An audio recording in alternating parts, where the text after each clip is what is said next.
one thing you may run into is how do you deal with a situation where you have a coil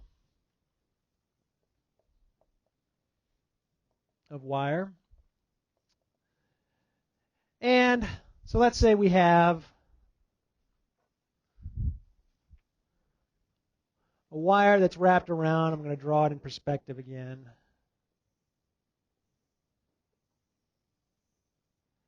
Something like this.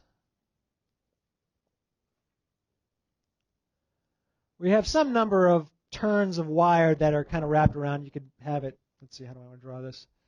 Coming out like this at the bottom and then going like that. So let's say, so you have a circuit hooked up, and these are wires that are going to a battery, for example. I won't draw the battery.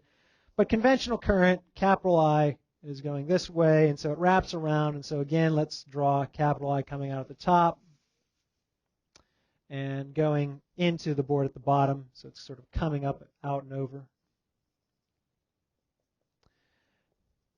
And something like that, right? And so here's our z-axis again, and we want to find magnetic field at some location out here. And we'll say, just to make it more concrete, the radius is something like 2 centimeters. And the distance from the center of the coil to the observation location is, say, 55 centimeters. Well, how do you deal with this? Well, let's say we know the number of turns of wire. Let's say the number of turns is something, say 30. We want to find the net magnetic field here.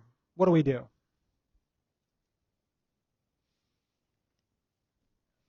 Add them up. Okay, so we add up all the turns. What if I say, okay, these individual loops of wire are all at different distances away from the observation location, but let's say the thickness of this coil is small. Okay, so they're all approximately, roughly on average, 55 centimeters away from the observation location. So it's just like having 30 loops all at the same location, all have the same current running through them, all have the same radius. So we can just say that the net magnetic field here, so B net, of course, is going to point in the same direction. It's just going to be N times the magnetic field of a single loop. Okay, so it's just a simple approximation. It's not going to be exact because some loops are closer, some are farther away, but on average, as long as the coil isn't real long compared to the distance to the observation location, it's a good, decent enough approximation. We can then write mu naught over 4 pi. We have N times this. 2 times I times pi r squared over z cubed. And if we knew the current, we could, well, what is the current? Well, I don't know, 2 amps or something like that. I won't work it out, but if you knew everything, you could then plug this in, right? And we're using this approximation. We're saying that, okay, we have 2 centimeters here, 55 centimeters here.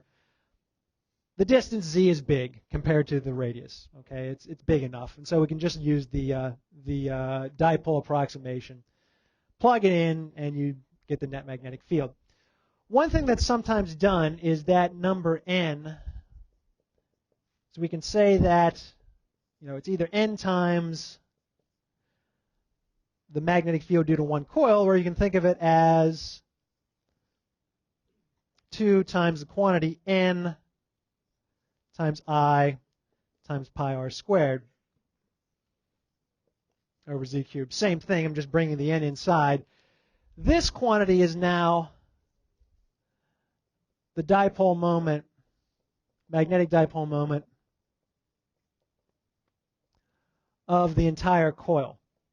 Okay, so it's n times I times A for where I is the current through one loop and the area is the area of one loop. Okay, so if you want the total dipole moment of the entire coil, it's not just the dipole moment of one loop, it's the dipole moment of all those loops put together. Okay, so something you may run into.